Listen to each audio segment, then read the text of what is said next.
Assalamu alaikum wa rahmatullahi wa barakatuh. I pray you're all well. Okay, let's start. Fatiha.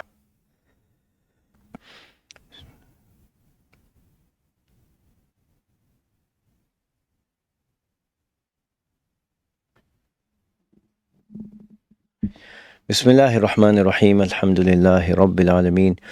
Wa sallallahu wa sallama wa baraka ala Sayyidina wa Mawlana Muhammadin wa ala alihi wa sahbihi ajma'een. اللهم لا علم لنا إلا ما علمتنا إنك أنت العليم الحكيم اللهم علمنا ما ينفعنا وانفعنا بما علمتنا وامنحنا يا ربنا علما وعملا وقربا يا أرحم الراحمين اللهم زدنا ولا تنقصنا وأكرمنا ولا تهنا وأعطنا ولا تحرمنا وآثرنا ولا تؤثر علينا وأرضنا وارض عنا يا كريم. So Alhamdulillah. So we were looking at the events regarding the revelation of the Torah and what happened with Sayyidina Musa and what his people did whilst he was away. So we resume with Sayyidina Musa alayhi salatu wasalam returning to his people. Now he's been told by Allah subhanahu wa ta'ala that after you left, they've gone and done this. They've started worshipping this idol that they made, and you can understand the cacophony of emotions that Sayyidina Musa alayhi salatu wasalam must have been feeling: disappointment, let down, even just the Quran focuses on two: anger and extreme sadness. And you can understand that some of the ulama said he was just angry, but no, there was extreme sadness. And these people, he is their representative before Allah subhanahu wa ta'ala. And he may have felt that, Allahu A'lam, he may have felt that what they've done reflects on him. But it's just that when he left them, he entrusted them. He told Sayyidina Harun, watch over them.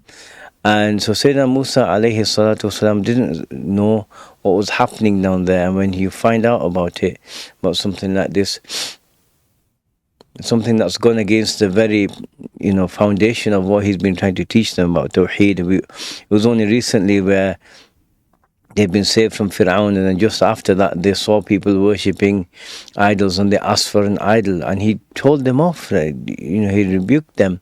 And then as soon as his back's turned, so to speak, they go and they start worshipping an idol. It's something very upsetting. So how does the Quran express it? وَلَمَّا رَجَعَ مُوسَى إِلَىٰ قَوْمِهِ غَضْبَانَ أَسِفًا قال بئس ما خلفتموني من بعدي. When Moses returned to his people, totally furious and sorrowful, he said, what an evil thing you committed in my absence.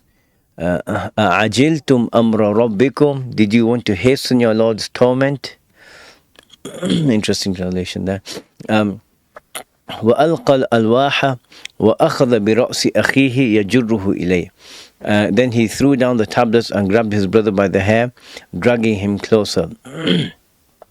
So he says, وَلَمَّا رَجَعَ مُوسَى إِلَىٰ قَوْمِهِ, when Musa went and when Musa returned to his people, qawm, they did something very, very bad. They had the capacity to do good, but when they did bad, it was just really bad, right? How did he return? Halan, غَضْبَانَ أَسِفًا. So the first of these words is very clear. Ghadban, from ghadab, to become angry, right? Anger. But ghadbana, this extra alif and noon, gives the meaning of being something full, to repletion, right? It's completely replete. So he's full of anger, like just full of anger. And asifan, the word asif in some situations means anger, but the root word relates to deep sorrow and sadness, because a lot of times emotions are complicated, and a lot of times deep pain and sadness, and once you've processed it can transform into anger, or a person can feel multiple things at the same time. and there may be one stronger emotion, which here it was the anger, but it doesn't negate that inside that there was some real pain caused by this, right? And what is pain if not that sadness, right? And what is sadness if not if not that pain, you could say. So he was feeling, so he's got both of these feelings, right? But the dominant one is he's angry. He's very angry at what they've done.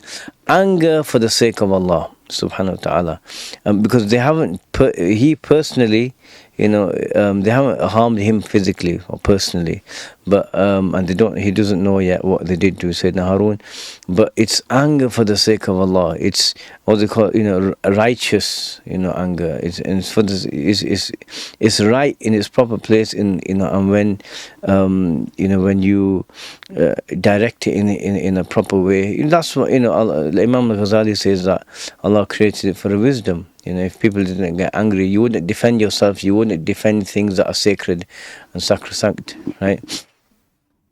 So he went back to his people full of anger and extremely sad, right? Asifa.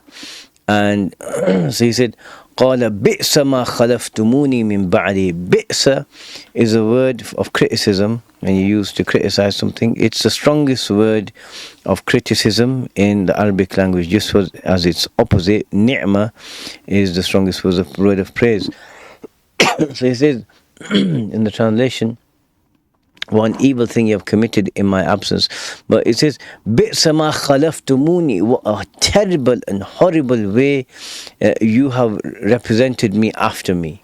Like after I left, what you did, and you being the representatives of Musa, what you did, it's horrible. Like it's, as far from what he would have wanted as possible. What a horrible way you represented me after I had gone, ba'di, right? And so there are a couple of positions. What is this referring to? First of all, what did they do? Is they left the tawheed of Allah subhanahu wa ta'ala and the negation of shirk, that that others deserve worship, and making your worship purely and sincerely for Allah. They ignored all of that, as we saw. They wanted to do with the idols previously, and this is what they did. And so, a Khalifa should actually represent the person who is, a substitute for, in the best way, to uphold their standards. And so there are a couple of positions. One position is that it's saying that Sayyidina Musa here was addressing the Samiri, and the people who are with him, who are really keen and active in making this idol and worshipping it. And and there's another position that he's included Sayyidina Harun in here as well, right? And but it's very possible, as Abu Saud says, that he's addressing everyone, right? And that they were all, generally he left them behind to go speak to Allah, and their behavior reflects on him.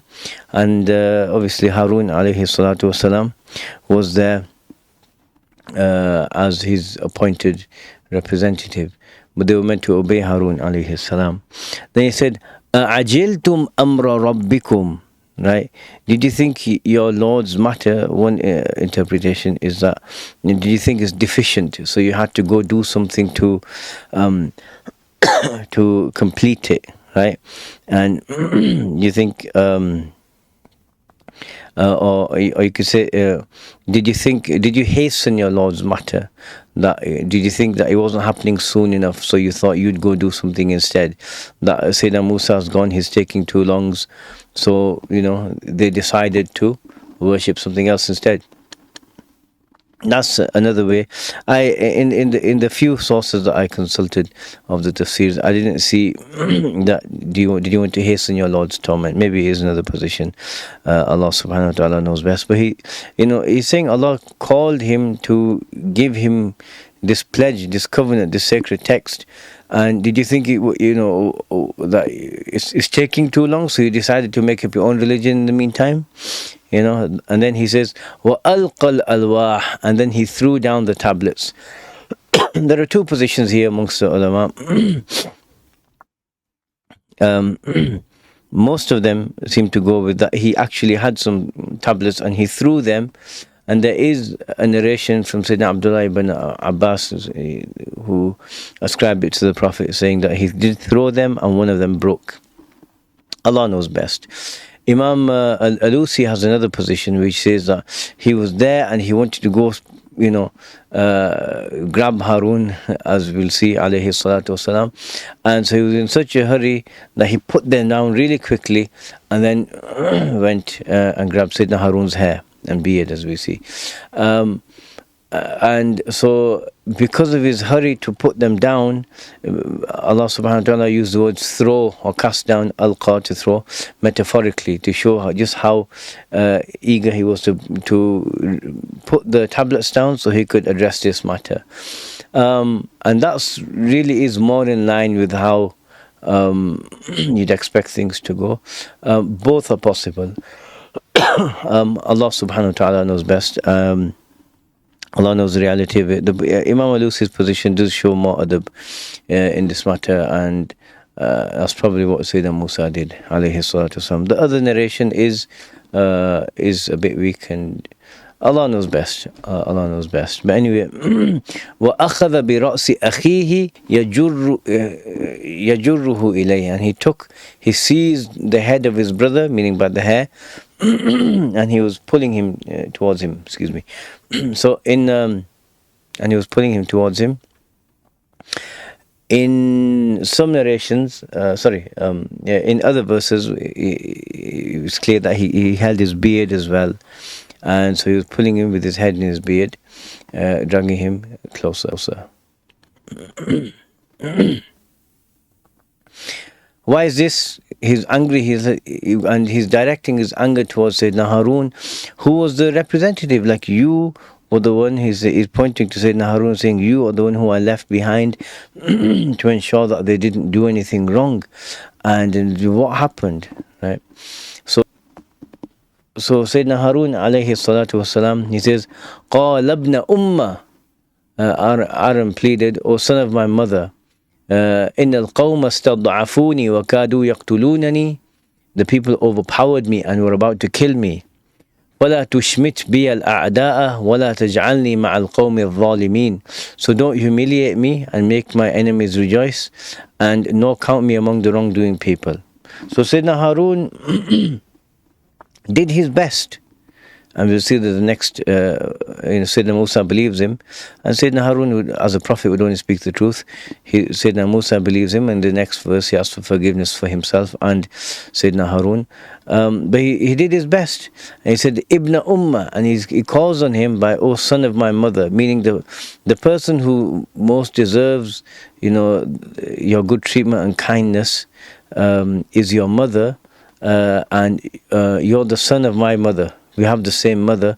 So he's basically using his familial ties and the ties that bind them together, especially the tie of having the same mother, using those ties to say, don't do this to me, right?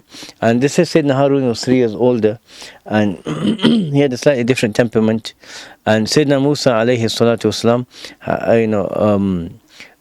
was, I suppose, like Sayyidina Umar ibn al-Khattab, someone who did get angry for the sake of Allah subhanahu wa ta'ala.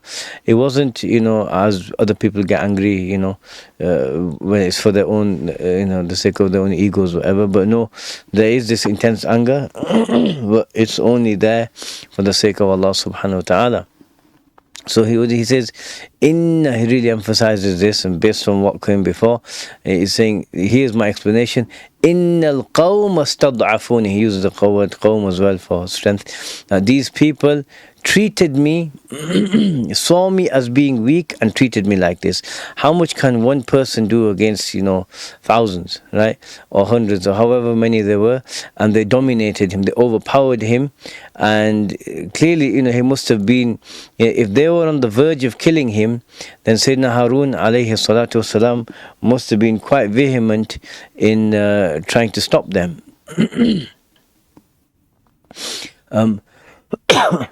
when it comes to critics who are not very vocal, or who are quite passive, people just ignore them. But here he must have been quite vociferous and forceful and saying, no, what you're doing is wrong, and taking the active means that you'd expect, and a prophet would do. But then they must have turned on him and literally got to the point where they were almost about to kill him. And why they didn't do that, actually part of the good fortune that they didn't stoop to that level at this point. But why they didn't do that, Allah knows best, right? But then he said, وَكَادُوا يَقْتُلُونَنِي, and they were on the verge of killing me. They were about to kill me for him speaking out. So he did his job. He did his best to represent Sayyidina Musa. فَلَا تُشْمِتْ بِيَ الْأَعْدَاءِ. And so don't give. So this root word shamata is from, in English you say gloating, right? Or it's when someone's enemies see a person in a situation that's not favorable for them, right? And then they laugh at them, and they mock them and they laugh at them, and they gloat at them on their misfortunes. So he says, so don't let the enemies, because there were enemies, people who directly opposed him, and then the people who almost threatened to kill him, these people would have been very, very happy to see Sayyidina Musa being angry at Sayyidina Harun this way, alayhi salatu wasalam. فَلَا تُشْمِتْ بِيَ الْأَعْدَاءِ. And so don't give the enemies the opportunity to laugh at me, to laugh at my misfortune, or laugh at me in this situation. Sayyidina Harun, alayhi salatu wasalam, he had a softer temperament, but honestly, like, what more could he have done? Like, these people, he did everything to the point that, honestly, he did everything. May Allah reward him. And he was an excellent deputy, there for Sayyidina Musa alayhi salatu wasalam. But rather, when you're dealing with people that don't care about right or wrong, good or bad, and who's telling them what they should and shouldn't do, they just use violence, and how these people are. So they didn't listen to him. And he says, so don't give them the opportunity to laugh at my misfortunes, the enemies. وَلَا تَجْعَلْنِي مَعَ الْقَوْمِ الظَّالِمِينَ. And don't count me among the wrongdoing people doing dhulm on themselves and dhulm on the haqq. Allah subhanahu wa ta'ala has a haqq to be worshipped, and they ignored that, which is a form of dhulm. Dhulm meaning to put something in other than its right place, or to treat something in other than its appropriate way. And so this is what they did. This is what they did. So he says, don't count me as being amongst them. So, and rightly so. Sayyidina Harun alayhi salatu wasalam was a muwahhid, believed in Allah subhanahu wa ta'ala, and he didn't do anything wrong whatsoever. And he didn't, he had a softer temperament, as I said, and he didn't want Sayyidina Musa to say, look, what have you done? You've split Bani Israel two ways, and I left you to look after them, and look what you've done. He didn't want that as well, as we see in other verses. So he did what he could, but these people were just too obstinate and rebellious. So Sayyidina Musa prayed, and he said, Rabbi ghfirli wa li akhi. My Lord, forgive me and my brother. Forgive me for, so the ulama say he was asking for forgiveness for doing that to Sayyidina Harun. He must have apologized to him as well. Wa li akhi, forgive me and my brother. Like we saw, in Surah Al-Ma'idah, there's a point where Sayyidina Musa just got fed up with Bani Israel, and this is one of those major points where they've really upset him. So he's saying, forgive me, I haven't done anything. So he asked for forgiveness for what he did to Sayyidina Harun, but beyond that he didn't do anything wrong. Wali akhi, and what he's asking for forgiveness for is adab as well. You ask Allah subhanahu wa ta'ala out of adab to forgive you. And but Sayyidina Harun did everything he could as well, and the fact that he's praying for him indicates that yes, Harun didn't do anything wrong. Otherwise he wouldn't have been praying for him. وَأَدْخِلْنَا فِي رَحْمَتِكَ, and enter us into your supreme mercy, your mercy, like Imam al-Biqai says, such that we're drowning in it. وَأَنْتَ أَرْحَمُ الرَّاحِمِينَ, and you're the most merciful of any who show mercy. And very strong way of putting it, وَأَنْتَ أَرْحَمُ الرَّاحِمِينَ. And he's asking, excuse me, he's asking for forgiveness on this matter and for mercy, because those people, they don't deserve, this forgiveness, right? After what they did, after the way Allah blessed them and, removed all their difficulties and whatever, and, He's giving them that which would give them, felicity in this life and the next, and they turn their backs on Him and they do this. It's an insult. So he asked for mercy and forgiveness for himself and his brother. And then Allah says, directly connected to this, hence the inna. إِنَّ الَّذِينَ اتَّخَذُوا الْعِجْلَ سَيَنَالُهُمْ غَضَبٌ مِّن رَبِّهِمْ وَذِلَّةٌ فِي الْحَيَاةِ الدُّنْيَا وَكَذَلِكَ نَجْزِي الْمُفْتَرِينَ. Those who worship the calf will certainly be afflicted with wrath from their Lord, as well as disgrace in the life of this world. This is how we reward those who invent falsehood about God, right? Inna, so nominal sentence, inna, this is firm, this is a rule now, and it wasn't going to change. Inna alladhina takhadhu al-ijla. So the way this is working in Arabic, it is an implied word, but because the implied word is a god, a deity, and the cow wasn't a deity, wasn't divine, wasn't a god, it's not mentioned, almost as though they say it's just such a heinous accusation against God, and such a vile thing to say. It's not even going to be mentioned, it's just implied. Indeed, those who went out their way to wrongfully treat the cow in brackets as a god, sir, a promise that you'll soon see manifest. So a bit of alliteration there, soon seen, the letter and then see. So that you, which we understand from the scene. So it's a promise that will soon occur. يَنَالُهُمْ غَضَبٌ مِّن رَبِّهِمْ. That they will be afflicted by tremendous, huge wrath and anger from Allah will reach them. But he says, from Rabbihim, from their loving, caring Lord, despite all He did for them, they turned away like that. They did what would anger Him. They honestly, just what a shocking thing they did, right? Despite all that, سَيَنَالُهُمْ غَضَبٌ مِّن رَبِّهِمْ وَذِلَّةٌ, an intense humiliation in the life of this world, right? Like the Samiri, he was cast out, and intense humiliation in fil hayati dunya, in the nearer life. And then as for the akhirah, it's another story, isn't it? And then so some of the ulama said that the anger was manifested that that they had to kill themselves.